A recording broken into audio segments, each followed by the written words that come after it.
नमस्कार मित्रांनो, मी बाळकृष्ण मुकुंदराव विर्धे उर्फ कवी मुकुंद सूत आज आपल्या समोर जी कविता सादर करणार आहे त्या कवितेचा आशय आहे की ती कविता एक विद्यार्थिनीच्या भावनेतून मनातून व्यक्त झालेली आहे। प्राथमिक विद्यालयामध्ये शिकत असलेली ही विद्यार्थिनी एके दिवशी शाळेत जाते। तर शाळेत जात असताना घरापासून जी सुरुवात होते ती घरी येईपर्यंत ज्या घटना घडतात त्या दिवशी त्या एका दिवसाचं वर्णन या कविते रूपानं मी आपल्यासमोर सादर केलेलं आहे। तर आपण स्वीकार करावा, कवितेला लाईक करावं, शेअर करावं आणि आपल्या प्रतिक्रिया जरूर जरूर कळवाव्यात। मी आपला आभारी राहीन। धन्यवाद।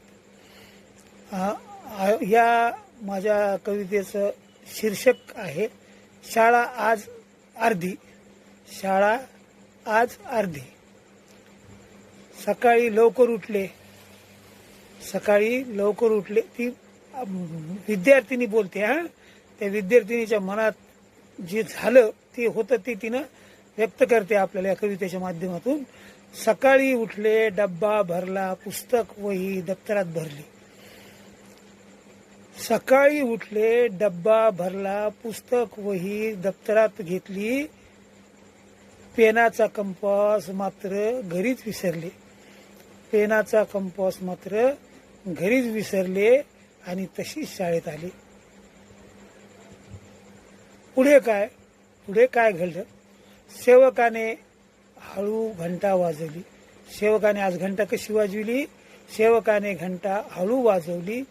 10 ऐवजी 5च गुरुजी शाळेत दिसले। 10 ऐवजी 5च गुरुजी शाळेत दिसले। दोघांचे एक लिपिक हजर झाले। दोघांऐवजी एक लिपिक हजर झाले।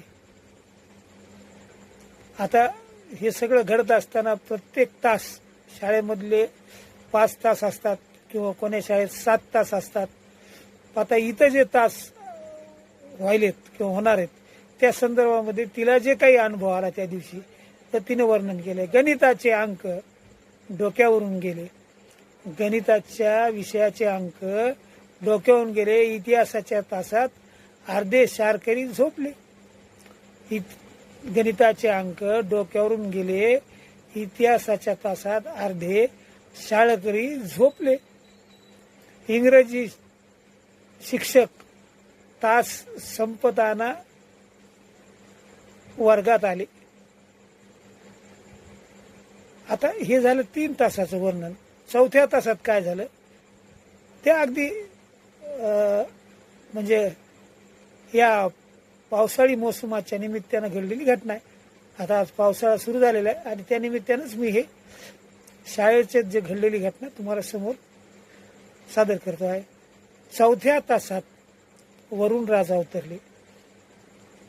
4थ्या तासात वरुण राजा उतरले। शाळेभोवती पाण्याचे डबके साचले। 4थ्या तासात वरुण राजा उतरले। शाळेभोवती पाण्याचे डबके साचले।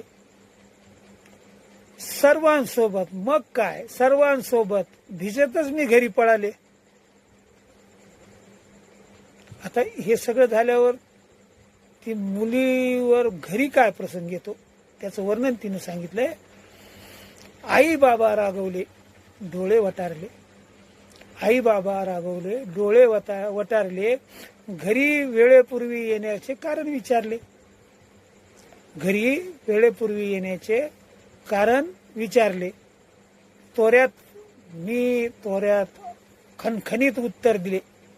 मी तोऱ्यात खणखणीत उत्तर त्यांना कळवले। शाळा अर्धी झाली आज। शाळा आज अर्धी झाली आज। आई बाबा आज शाळा आमची कशी झाली? शाळा अर्धी झाली आज। धन्यवाद मित्रांनो। इथेच कविता संपली। धन्यवाद।